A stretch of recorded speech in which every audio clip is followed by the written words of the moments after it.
السلام عليكم البنات، كي دايرين؟ لاباس عليكم؟ نتمنى تكونوا بخير وعلى خير. اليوم ان شاء الله حضرت معكم كيكه اللي كتجي رائعه بمكونات بسيطه وناجحه 100%. نبداو على بركه الله.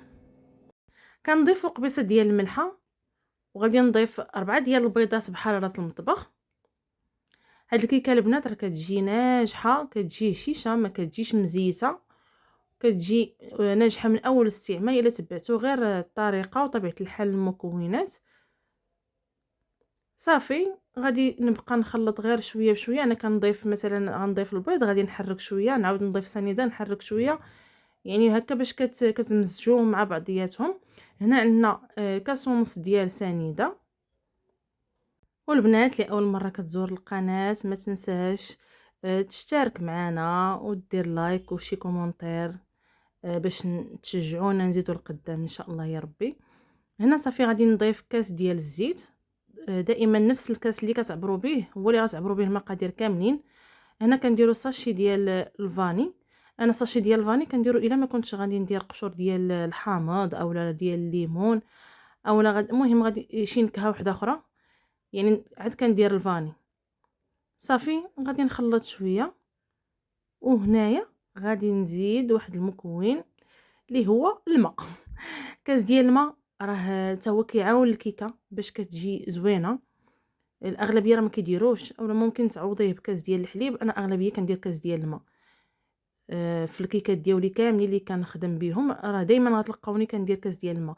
هنا كان عندي هاد الشوكولاط هذا يعني شوكولاط كحل وشوكولاط ملون ديال الشعريه. الا عندكم نتوما كحل حتى هو كيجي زوين، غير بالنسبه للوليدات الصغارين. وداك الشوكولاط ديال الكحل جا زوين في الكيكه. دابا تشوفوا كيفاش كيجي من الداخل، تيجي رائع. عندنا هنايا 3 ديال الخمارات والطحين، المهم حسب الخليط. ها نتوما غادي تشوفوا، انا نبقى ندير معكم شويه بشويه وتشوفوا الخليط كيفاش خصو يكون. صافي كنضيفوا هاد 3 ديال الخمارات حمر، يعني 8 غرام الوحده. والدقيق ديالنا ضروري خاصنا نغربلوه ونغربلو معاه حتى الخمارات. ولا كنا غنديروا الكاكاو حتى هو يتغربل، يعني كاع النواشف نغربلوهم من الاحسن. صافي كنبقاو نحركوا على هاد الطريقه هذه.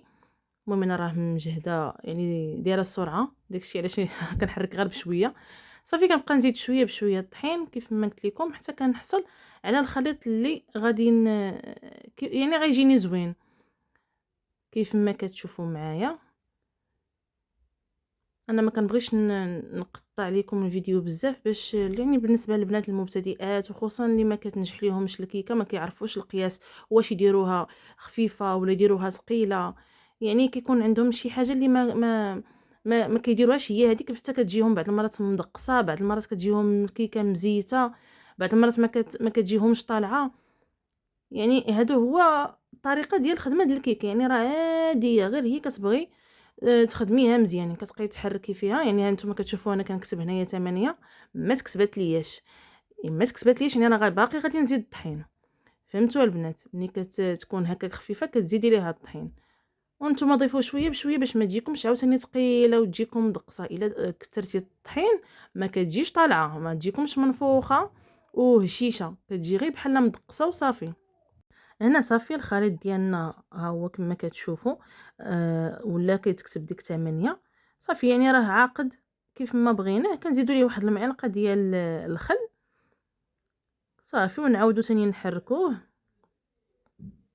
هنا طبيعه الحال ملي غادي نبغي نخويه في المول ضروري خاصكم ترجعوا تحركوه عاوتاني، يعني شحال ما خليتيها ورجعتي ليها غادي تخصك تحركيها. صافي هنا كندهن المول ديالي بالزبده وكندردر عليه الدقيق. هنا راه عندي المول الكبير، الا نتوما بغيتو ديروا المول صغير يعني راه ديروا غير 3 ديال البيضات فحال هكا. حيت انا هاد المقادير هادو كنديرهم في المول كبير كتجيني تبارك الله مزيانه. يعني ما الا درتوه في مول صغير تقدر تفيض ليكم. صافي هنايا كنطلع يدي الفوق ملي كنبغي نخوي باش كيدخل معاها الهواء وكيعاونها تجي منفوخه. فهمتوني كيفاش؟ تبعوا نتوما غير الطريقه اللي كندير.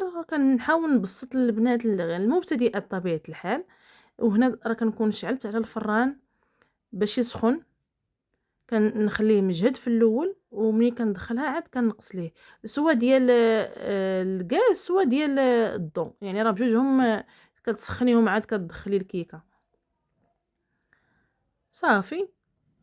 هنا كيف ما قلت لكم داك الشوكولات اللي درت انايا الا ما بغيتوش ديروه خليوه غير واحد شويه وديروا ليه الكاكاو وزوقوا به غير باش ما تجيش الكيكه خاويه يعني ما فيها حتى شي حاجه، اولا غتخليوها هكاك وتزوقوها من الفوق، دهنوها بالكونفيتير وتزوقوها بالكوك حتى هي كتجي زوينه. المهم كيبقى تزيين اختياري نتوما وباش بغيتو تزينوا. صافي هنايا غادي ندخلها للفران حتى تطيب مزيان.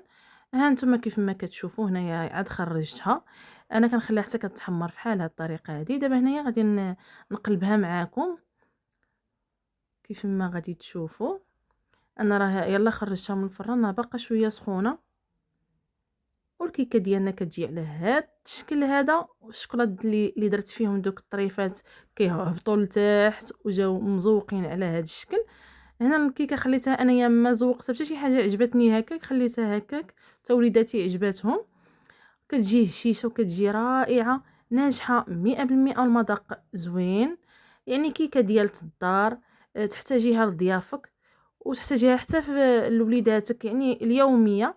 كيف ما كتشوفوا من الداخل كتجي زوينه هشيشه، ما كتجيش لا هي مدقسه ولا هي مسيته، وبالصحه والراحه.